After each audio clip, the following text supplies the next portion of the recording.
Hello guys sa ating lahat. Good afternoon mga 5-9. Dito ako ngayon sa parking, nag-roving, nag-record ng mga vehicles para justification yung mga vehicle dito na nakapark sila sa araw na to at sa oras. At this time na wala namang happening na untowards na pangyayari. Ayun. Ang tanong ko lang guys sa ating mga gwardiya, ano ba yung mga bisa natin panlaban sa mga hindi inaasahang pangyayari bago tayo mag-duty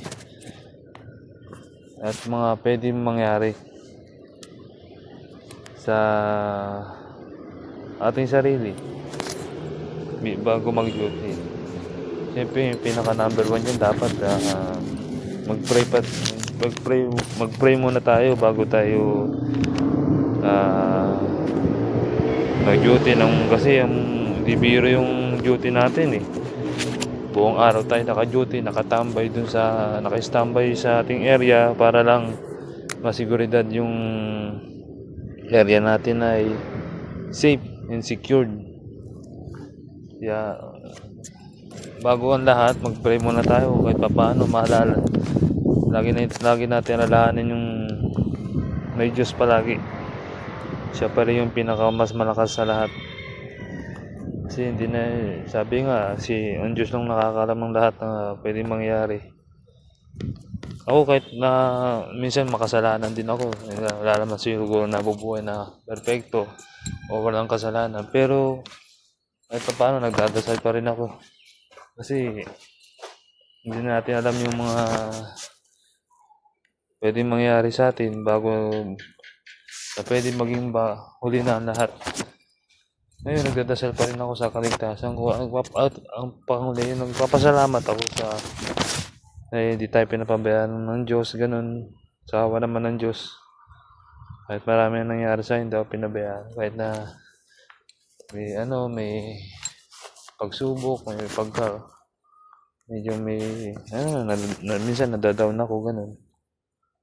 At least, may lakas pa rin ang loob sa buhay. Importante huwag tayo sumuko sa buhay. Pagsubok lang to sa ating hinaharap na buhay. Yun, kailangan magdasal muna tayo bago tayo mag-duty. Pagdasal natin yung sana maging maayos yung ating duty at panalangin natin maging ayos yung mga mahal natin sa buhay. At syempre, magampanan natin ang tungkulin natin bilang gwardiya. Syempre, magkaroon tayo ng payapa sa ating area. Ayun lang basta pagkatapos ng duty, pasalamat pa rin tayo kasi buong duty tayo binantayan ng Diyos at hindi tayo pinabayaan. Kasi may mga ibang post, di ba? May pangyayari. Pero di natin masasabi ganun talaga ang pangyayari. Siyempre, kailangan may present tayo palagi sa Diyos. Naalala natin siya, hindi lang minsan, dapat araw-araw. So, pasalamatan tayo. May malaking bagay na yun sa buhay. Bilang 5-9, bilang gwardiya, kailangan baon tayo lagi ng panalangin, magmulay-mulay tayo sa ating pag-iisip, sa ating area. Na ganito, na pupunta tayo sa duty, naway kabayan tayo ng Diyos. Hindi naman natin kasi alam yung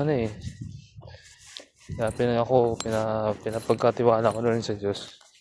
Hindi ako maka-Diyos, hindi rin ako nagmamahal kasi minsan natatakot lang ako pwede mangyari sa ating respect.